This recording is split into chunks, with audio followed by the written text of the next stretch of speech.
This episode is brought to you by Burns Motors, your Chrysler, Dodge, Jeep, Ram dealer of the Rio Grande Valley. Also brought to you by Sumo Ramen and Bar of McAllen, tasty ramen bowls that pack a punch. Welcome to another episode of Ultimate Warrior Fighting Podcast. Today we're here at a great gym, Unity gym with Ray Rodriguez, the judge. And today we're doing an interview with our co-main event, Chris Pachero. Boss, hello, sir. How you doing? Doing good. It's been a good minute, and glad to be here. This is a whole new thing, like restarting everything. But so good to see you, sir. Yes. I'm excited. The last time I remember us being together was back at the Corpus Christi Arena, where we had that tournament of warriors, and we were just starting off, and you put on a great show.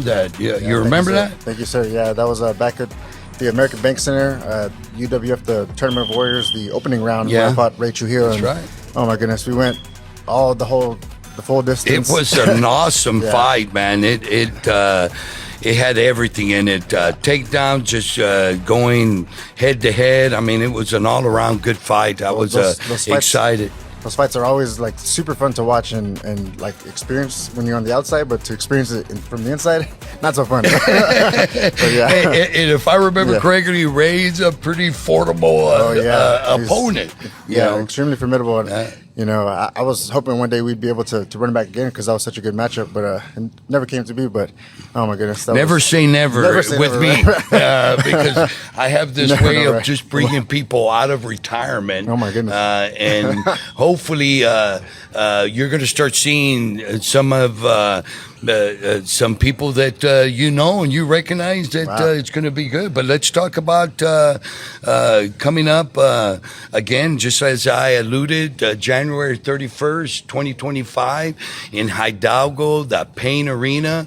You're headlining. You're fighting a person that you know, DJTNT Fuentes. And tell me, how do you feel about it?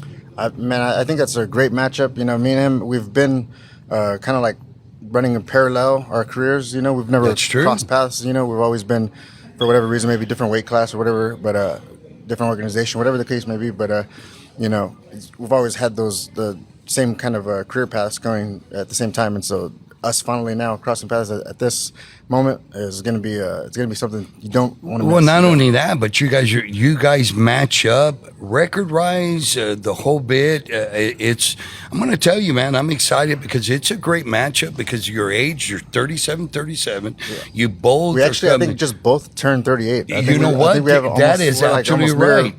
You're a couple days. That is right. I forgot all about it. Both the guys turned 38, so that even makes it even better because you're right. And then your careers is the way you were saying about your careers being parallel is absolutely correct because you're at a stage where both you guys lost your last couple fights, so you guys have something to prove. And man, I can't wait when people have something to prove.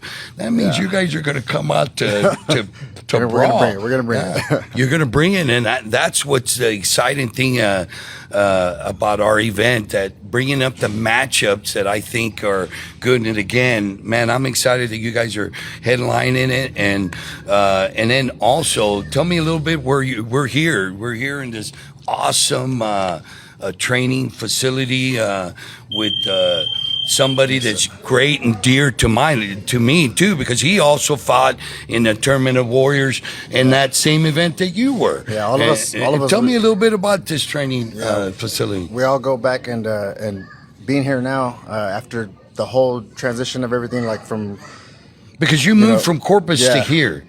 I moved from Corpus actually to El Paso and then to here, and so there's been a I don't know. Life. It's called life. A roller coaster ride.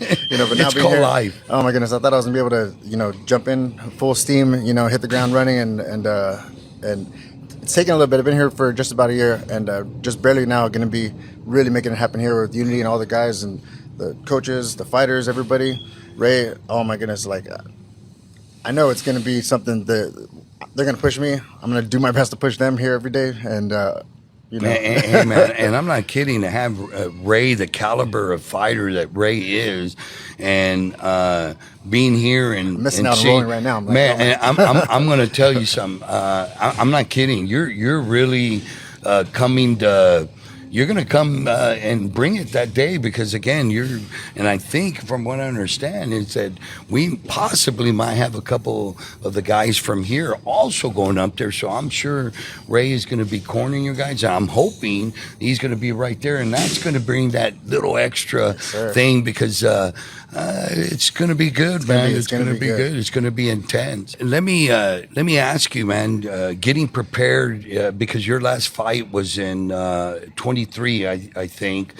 What's your mental? Tell me your mental and also what it takes in your training regimen. Talk a little bit about that. Sir.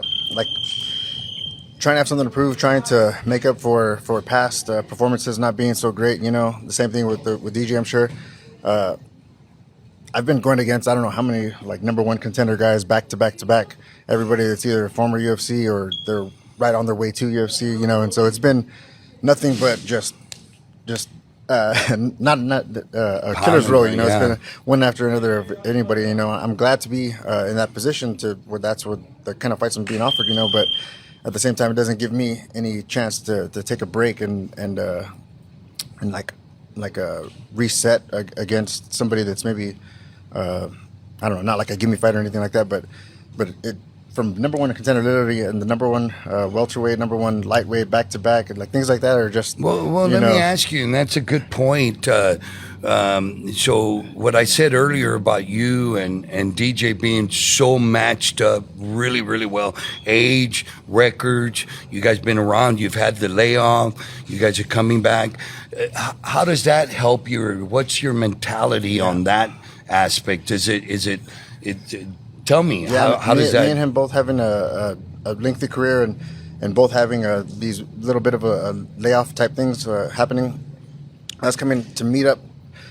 I think we have kind of a very similar approach to it. We're ready, like we're ready to put on a show for everybody. So the layoff kind of helped with you healing, and sometimes life forces you to have a layoff. Right? Sometimes well, things that's happen true. where you're just oh my goodness, that's true. And like back during COVID and all that stuff, I had a 3-year layoff during that time, and so. That affects your mentality. There's a lot of different things go into it, and then you try to get yourself back into the mode of like, okay, here, this is how we would do it before. We're going to do it again like that, and things sometimes take time, to build up, to getting yourself going again. And you know what? It's the older you get, the harder it is. Well, it's understandable. So let me ask you this too. So with you saying that, getting yourself with a team and coming to a facility like that with a coach and a mentor like Ray here, what does that do for your game? So that way we can, so DJ can see this and say, helps tremendously. I don't want to reveal anything and everything. You want to say it, but I'm serious. What does that do for your game? Does it? Do you pick it up? It's a tremendous amount of help. It's a tremendous amount of support and us pushing each other. How about techniques, everything? What's your style? What's your style that you lean on? Because a lot of the guys, DJs is jiu-jitsu.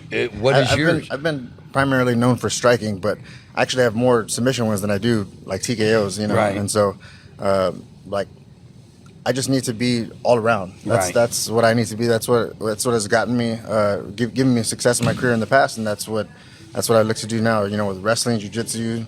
Whether it's boxing and the clinch, Muay Thai, basically, pretty much you want to focus on all the things. Yes, and again, and he's known to be a banger as well. He's not just gonna absolutely. And again, it's amazing the parallels of the way you guys talk, because he says the same thing about the layoff and something to prove and just getting that. I mean, I'm telling you, it really gives me goosebumps. I'm not kidding, because you guys are at that same. If I had to pick a matchup, we have a lot of similarities. Common opponents. Also, we've gone against. You guys have fought a lot of the same guys. So again, and so you being here and training in this is, I'm sure gonna elevate you and help you. And I might look a little heavy right now, but by that time, I'm going to be super lean and mean. You live in San Antonio, right? Yes, just moved here to San Antonio. During Hurricane Harvey back in 2017, we ended up evacuating and going to El Paso and being out there for, ended up moving over there. We were like, it was like a crash test, making it over there. Oh, wow, in El Paso, man, wow. But my sister had been out there for already like going on 15 years, I think, at that time, or somewhere around so that. You had family up there. Yeah, and so she was like convinced us, like, hey, why don't you move out here? And so at the time where we were living at in Corpus was literally like 3 streets from the water. Oh, so I remember, because, I we came back to, trees in the backyard and everything. It was just like, I remember Harvey was pretty, So we ended up going out over there, stayed out there in El Paso for a good minute, and it was very nice and beautiful and everything. Very much enjoyed all the training with all the guys over there. Some of the guys at 10th Planet, City Wolves, Jack, what's up? Everybody, at Handsome Muay Thai, all the good stuff, all the guys around, and a lot of great experience. But then after a while, like we knew eventually we weren't gonna stay permanently, and we knew eventually we wanted to be closer to like our home base, basically, which is South Texas, And why San Antonio? And San Antonio has just been something like, oh my goodness, it's always been on our list. I would say, and it I think it took like a little bit of rerouting, to get us here, but it's the right time, God's timing, as they say, right? And so. There's always a plan. There's always a plan, and guess what? All the training with all the guys here, I was going to say, guess what? Look where it ended up, and looking at the facility, the cage in the back. So I'm telling you, man. Not to say anything to DJ, man, because I love you, man, but he doesn't have a cage in his place. So how important is to have a cage for when you're training? It's really great. It's really it helps out with the knowing, how to manage yourself, how to circle properly within a cage, not to just get too banged up, going in the wrong direction, basically, and not knowing how to control your spacing. Right. And so things like that, those are crucial things that you'll take into the fight. Well, and so it sounds like this was a match made in heaven, as you would say. Again, Chris, I appreciate you coming here and taking time, because you just heard he's missing, because in the background, as you guys might not be able to see, they're training. So I came in here and just wanted to stop by and wanted to do a little feature with Chris here, because I think it's important to see what everything is about. So again, thank you, and thank you. We're going to be seeing each other more. And by the way, if I haven't told you, I'm going to put you on the spot right here. On the day that we come out, the opening press, I want you there, because you and Ray are going to face off. I want you guys to see each other. We're not going to have any scrimmages or everything. I'm pretty sure we're going to. No, you guys respect, but I just want that feeling, that atmosphere, what's to come. So again, thank you for tuning in, and this was brought to you by Burns Motors, your Chrysler, Dodge, Jeep, Ram dealer of the Rio Grande Valley. Thank you. Ray, here's the owner, the main guy. Ray, man, it's good to see you. Last time we saw each other was Tournament of Warriors. Yep. Actually, in the same event that Chris was fighting that night. He was fighting Ray, and you were very victorious. Yep. So tell us a little bit where you been and what's been going on. Man, so since that fight, I don't even know what year that was. That was 2013. 2013, man. So that was my first professional fight. That's right. First professional fight, and I had the honor of being able to fight for you guys, and just been busy since then. I think my career, I have 24 pro fights now. I was able to fight in different promotions in the region. You made it to the big game. Made it to the big game. I was able to be pound for pound in the state of Texas in 2 separate weight classes. So I've just been busy, been super busy. It's been about 3 years since I fought, man, and we've recently opened up this academy, Unity Training Center, and it's going amazing, man. Right now we have about 18 fighters on our roster, pro and amateur, 200 students all together, and we have competitions all the time, man. Right. Also, beautiful wife, 4 children, 4 grandchildren. Oh, grandchildren. 4 grandchildren. Big family. And here I thought I had 8 kids, and I have 1 grandson, and glad to have it. And also, Ray, I got to tell you, man, the facility right off, very easy access to get here. What I love the best